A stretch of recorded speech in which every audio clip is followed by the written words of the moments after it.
Bonjour à tous, bienvenue sur la chaîne Nature Audrey. Je vais vous parler aujourd'hui du sommeil et des problèmes de sommeil. Donc, qu'est-ce que c'est que le sommeil? C'est le temps où on est en repos, le temps où on dort, le temps où le corps recharge d'énergie. On passe 33% de notre vie à dormir. C'est quand même pas rien. Un tiers de notre temps est consacré au sommeil, autant que celui-ci soit de qualité, parce que il va vous permettre de réparer, de régénérer, de restructurer, de désacidifier, bref, d'assainir en fait. C'est un reset quotidien qui va être fait sur votre organisme, donc la qualité du sommeil est très important. Les problèmes de sommeil vont se manifester de différentes manières. Ça peut être des problèmes d'endormissement, ça peut être des réveils nocturnes, ça peut être des réveils précoces, ça peut être même si vous dormez 10 heures de suite, le sentiment d'être fatigué le matin. On a chacun notre dose de sommeil qui nous convient, qui nous correspond. Ça peut être 6 heures, d'autres ça peut être 8 heures, ça peut être 10 heures. En tout cas, le plus important, c'est de se réveiller en forme le matin. Du coup, comment on va amener ça en naturopathie? Pourquoi le sommeil se dégrade?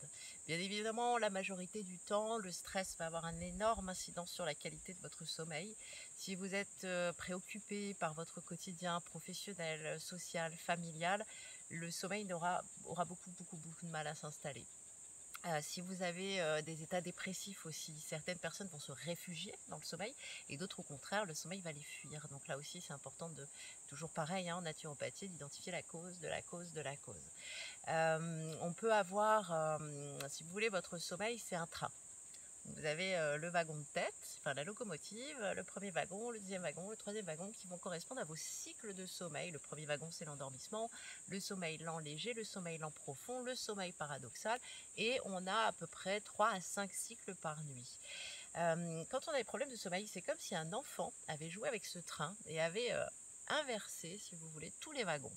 Donc on va essayer, nous, en naturopathie, avec des plantes, avec tout un tas d'outils, à remettre le train dans le bon sens. Donc il y a une plante que j'aime beaucoup, qui est bien connue, qui est la valériane, et celle-ci, elle a vraiment la faculté de re-ranger le wagon dans le bon ordre. On a une autre plante qui peut être intéressante en cas de difficulté d'endormissement ou de réveil nocturne avec des difficultés d'endormissement. On a aussi l'Eschscholzia, c'est le pavot de Californie qui va raccourcir votre temps d'endormissement, et même si vous réveillez en pleine nuit, ça va raccourcir aussi le temps d'endormissement. Donc il faut identifier, comme je vous disais, la cause. Donc si la cause, c'est un déficit en sérotonine dû à une déprime ou à une dépression légère à modérée, on va pouvoir amener de la sérotonine via une plante qu'on appelle le griffonia, ou via du safran, qui va favoriser en fait la remontée sérotoninergique et vous permettre d'avoir un sommeil de meilleure qualité et mieux dormir. Vous pouvez avoir aussi des soucis d'anxiété dans la journée qui vont diminuer votre faculté d'endormissement le soir parce que vous êtes trop soucieux, ou des crises d'angoisse. Là, on va travailler avec une plante que j'appelle la rhodiole. Il y a une fleur de bac que j'aime beaucoup qui s'appelle rockwater, qui va permettre de lâcher prise. Parce que souvent, les personnes qui sont dans ces troubles du sommeil sont dans une hyper-mentalisation, une hyper-sidération mentale qui va les empêcher de relâcher et qui sont tout le temps en train de cogiter. C'est le petit vélo. Donc la fleur de bac qui va vous aider pour ça, ça va être rockwater. J'aime beaucoup cette fleur, je trouve qu'elle est assez efficace. C'est très simple, c'est 2 gouttes le soir au coucher sous la langue, le temps d'un flacon, hein, donc ça peut être long. D'ailleurs, les problèmes d'insomnie, soit c'est vraiment lié à un événement précis, ça peut être un mariage, hein, ça peut être aussi pour des choses extrêmement joyeuses ou heureuses, une fête, un anniversaire, quelque chose qui nous met en joie, qui nous empêche de dormir. Mais c'est souvent quelque chose quand même qui est installé depuis de nombreuses années. Donc c'est long, il n'y a pas de recette miracle, hein, ça ne marche pas juste avec une gélule miracle. On n'a pas de somnifères qui vont vous assommer et puis qui vous permettent dès le lendemain d'avoir oublié vos problèmes d'insomnie. Non, malheureusement, on est sur un travail de terrain. Donc on va éviter aussi les aliments qui sont trop excitants, notamment le soir, avec les protéines animales fortes, avec le sucre, toujours pareil, hein, le sucre à bannir. Le fromage le soir égale cauchemar, donc on va éviter aussi quelque chose qui empêche une digestion de bonne qualité. Donc l'alimentation va vous aider, les fleurs de bac, quelques plantes dont je vous ai parlé tout à l'heure, et puis la respiration. C'est quelque chose de super efficace pour calmer le système nerveux, pour apaiser un peu le mental. Donc il y a 2 respirations qui sont intéressantes. La respiration triangle pointe en haut, c'est-à-dire qu'on va inspirer par le nez, je propose sur 4 temps.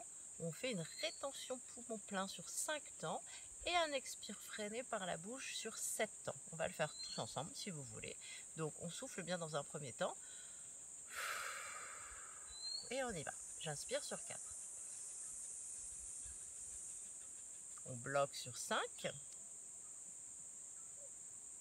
et on expire freiné sur 7.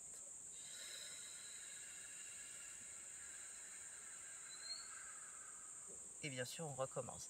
Donc ça c'est à pratiquer à peu près 5 fois, pendant 5 minutes. Donc ça c'est une respiration qui est la respiration du sommeil, qui va permettre d'induire les ondes qui vont vous permettre de basculer dans un état hypnotique, dans un état de sommeil.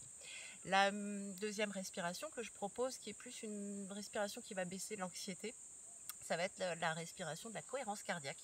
Donc là aussi, on est sur un inspire par le nez et un expire par la bouche. Donc l'inspiration se fait sur 5 temps et l'expire se fait immédiatement après sur 5 temps aussi par la bouche. Donc là aussi, je vous le fais sur 2 fois si vous voulez. Donc j'inspire et on souffle. On inspire et on souffle. Donc ça aussi c'est à pratiquer durant 5 minutes, ça va vous permettre là aussi de détendre et de relâcher le système nerveux. L'écoute de méditation guidée est quelque chose de très intéressant. Vous les trouvez sur YouTube, vous cherchez méditation guidée, sommeil de qualité ou insomnie. Vous allez voir que vous allez avoir un choix phénoménal, donc choisissez bien la voix qui vous convient. C'est sûr que si on vous parle comme ça, allez, bonne nuit petit, ça va pas marcher. Essayez de trouver une voix qui vous apaise, qui vous calme, qui vous plaise, dans laquelle vous vous sentez en confiance, puisque c'est celle qui va vous guider pour vous endormir. Un outil aussi qui est très très efficace, c'est d'écrire le soir. Tout ce qu'on n'a pas pu dire, toutes les colères, les frustrations, les non-dits, tout ce qu'on ne s'est pas osé exprimer, que ce soit au niveau du travail, que ce soit avec la famille, d'avoir un petit journal intime, quelque chose qui n'appartient qu'à vous, qui sera le recueil de vos moments un petit peu de lâcher prise. Et là, vous pouvez tout écrire. Lâchez-vous, libérez-vous, ne vous mettez aucune contrainte et videz votre sac. Ça évitera d'avoir la nuit à cogiter à ça. Et puis aussi, si vous avez des choses en disant « Ah mais il faut absolument que je pense à faire ça demain », à quel moment vous allez pouvoir vous endormir si vous dites « Pense-y, pense-y, pense-y ». Là, le mental encore est en hypersidération. Donc on va plutôt l'écrire, vous prenez une feuille et vous écrivez la liste de ceux qu'il ne faut pas oublier le lendemain. C'est posé, c'est là, ça ne sera pas oublié. Au moins, votre mental sera libre et libéré. Donc, la plante, la phytothérapie, les huiles essentielles, on a l'ylang-ylang qui est très très douce aussi pour le sommeil, le petit grain bigarade qui est une huile qui va apaiser le système nerveux central, qui est super douce, super drôle. C'est une huile que j'aime bien parce que des fois elle me donne des crises de fou rire. Allez savoir pourquoi. Je crois qu'en fait à partir du moment où on lâche trop prise, on va avoir une espèce de libération. Donc j'aime bien cette huile essentielle.